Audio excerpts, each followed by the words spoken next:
الحمد لله رب العالمين، والصلاة والسلام على سيد المرسلين وعلى آله وأصحابه أجمعين.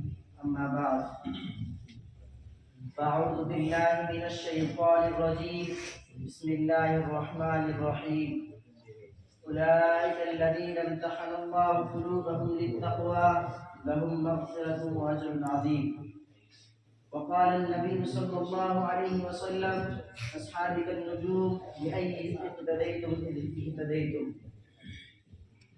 الہی دے مجھے طرز تکلم میری آواز کو تو روشنی دے، مجھے افکار صالح کر ادا تو میری تحریر کو روشنی دے۔ آج کے اس باوقار جلسہ میں ان اصحاب خیر کا تذکرہ ہوگا جن کے بارے میں اللہ جل جلالہ و عما نوالہ نے ارشاد فرمایا، یہ وہ لوگ ہیں جن کے دلوں کو اللہ پاک نے تقوی کے لیے خالص کر دیا، ان کے لیے مغفرت کا اعلان اور اجر عظیم ہے۔ نیز سرور کائنات محمد مصطفیٰ صلی اللہ علیہ وسلم نے پیاری زبان سے فرمایا، میرے صحابہ ستاروں کے مانند ہیں، جس کی بھی اقتدا کرو گے راستہ پا جاؤ گے۔ دوستو، خالق و مالک کا دستور رہا ہے کہ انسانوں کی ہدایت کے لیے رسولوں کو بھیجتا رہا۔ چنانچہ حضرت آدم علیہ السلام کو بھیجا، حضرت نوح علیہ السلام کو بھیجا، حضرت ابراہیم علیہ السلام کو بھیجا، حضرت موسیٰ علیہ السلام کو بھیجا، حضرت عیسیٰ علیہ السلام کو بھیجا۔ آخر میں شہنشاہ بطحہ، تاجدار مدینہ، سرور کائنات، خاتم الانبیاء محمد مصطفیٰ صلی اللہ علیہ وسلم کو بھیجا۔ اب نبیوں کا سلسلہ ختم، رسولوں کا سلسلہ ختم، یہ دین آخری دین ہے، یہ شریعت آخری شریعت ہے، یہ مذہب آخری مذہب ہے۔ یہی وجہ ہے کہ اللہ پاک نے آپ صلی اللہ علیہ وسلم کو صحابہ اکرام کی پاکیزہ اور مقدس جماعت عطا فرمائی، جس نے مذہب اسلام کو پھیلانے میں، زندہ کرنے میں تن من دھن کی بازی لگا دی۔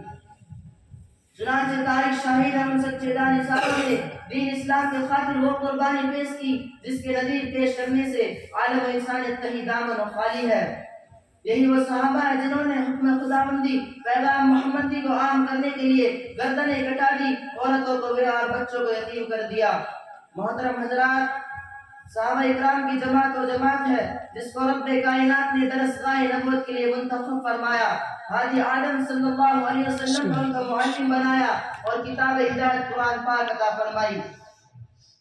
علام الغیوب نے ان کا خود امتحان لیا، صحابہ اکرام کا یہ مقدس گروہ امتحان میں پورا اترا۔ خداوند قدوس نے ان کو انعام میں رضی اللہ عنہ ورضوا عنہ کا مزدہ سنایا۔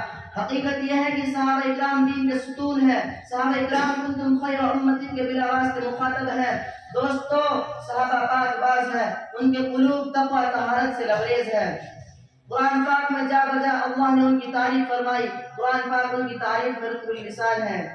کہیں فرمایا اولئک هم المفلحون، کہیں فرمایا اولئک هم الراشدون، کہیں فرمایا اولئک هم الفائزون، کہیں فرمایا اولئک هم الصادقون۔ حدیث پاک رسول عربی صلی اللہ علیہ وسلم نے پیاری زبان سے فرمایا، اگر کوئی سچ احد پہاڑ کے برابر بھی سونا خرچ کرے تو میرے صحابہ کے ایک پاؤں کے برابر بھی نہیں۔ اللہ اکبر۔ ملت اسلامیہ کے جیانوں، یہ وہ صحابہ ہیں جنہوں نے دین اسلام کے لیے اپنی زندگی وقف کر دی تھی۔ یہ وہ صحابہ ہیں جنہوں نے آفتاب ہدایت سے بلا واسطہ نور حاصل کیا تھا۔ یہ وہ صحابہ ہیں جنہوں نے ہمیشہ دنیا پر آخرت کو ترجیح دی۔ یہ وہ صحابہ ہیں جنہیں خوف خدا کا سرمایہ حاصل تھا۔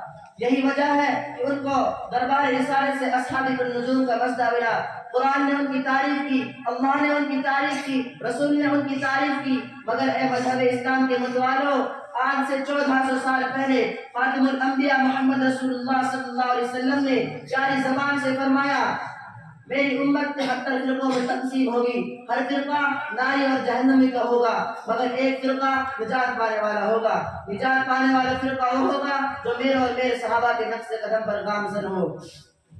اسی نے سچ کہا ہے، آنکھیں اگر ہو بند تو پھر دن بھی رات ہے، آنکھیں اگر ہو بند تو پھر دن بھی رات ہے، اس میں بھلا قصور کیا ہے آفتاب کا؟ وآخر دعوانا